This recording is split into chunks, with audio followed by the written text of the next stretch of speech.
Stop paying attention to who you wish someone was to you and start paying attention to what they are actually saying and doing to you and for you in your life. Stop thinking about what you wish you had with this person and start thinking about what you do have with them and what have they done within that. Because sometimes false hope can be just as much a form of self-sabotage as when someone is overtly harming you. If someone is not overtly harming you, but is still harming you, and you're too caught up in the illusion of what you could have with them, they can trail you along like that for years. When the reality is, you're not happy in this relationship. You haven't been happy in this relationship for a long time.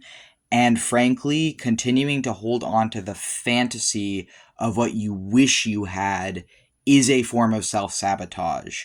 It's better to let that person go, stop putting up with breadcrumbs and scraps and microplastics of affection and love, and start to look for people who will actually love you and respect you and be there for you in the way that this person is not.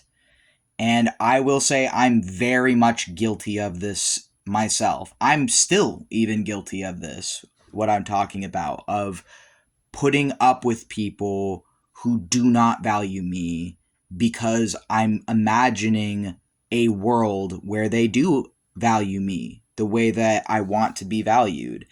And it's honestly, it's self-betrayal. It is a form of self-betrayal.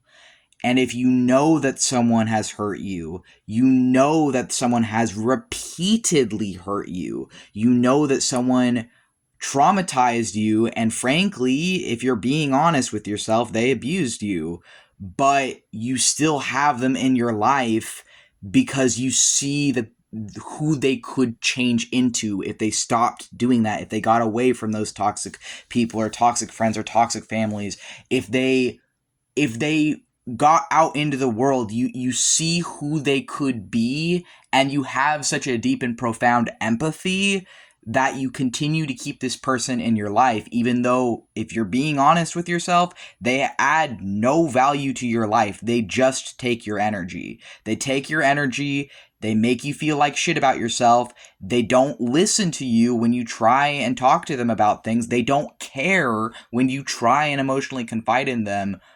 Are you even friends with them? Like, honestly, at this point, you might have known this person for years, but if they're not treating you like a friend, and if all the effort to maintain a relationship is really on your shoulders, then they don't really care about you. Like, and I know that's hard, and I know you don't want to believe that. You don't want to believe that, especially if it's someone you've known your whole life. You don't want to believe that.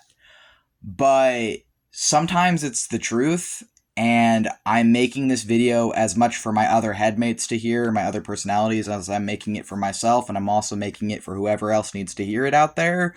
But you don't owe them anything. You don't. I don't care if it's a family member or a lifelong friend or whoever else it is. You don't owe them anything if they aren't even trying. And you need to be honest with yourself about that. And sometimes it's really, really hard to be honest with yourself about stuff like that when you wish they did care because you care about them, because you love them, because you want them in your life. But if you're being honest with yourself, they haven't been there for you for a very, very long time, if they ever really were. And I think it's high time you start to focus on the people who are there, or if there isn't anyone there, start to make relationships and find those people rather than continuing to hold on to this illusion of someone who frankly betrayed you long before you came to these realizations.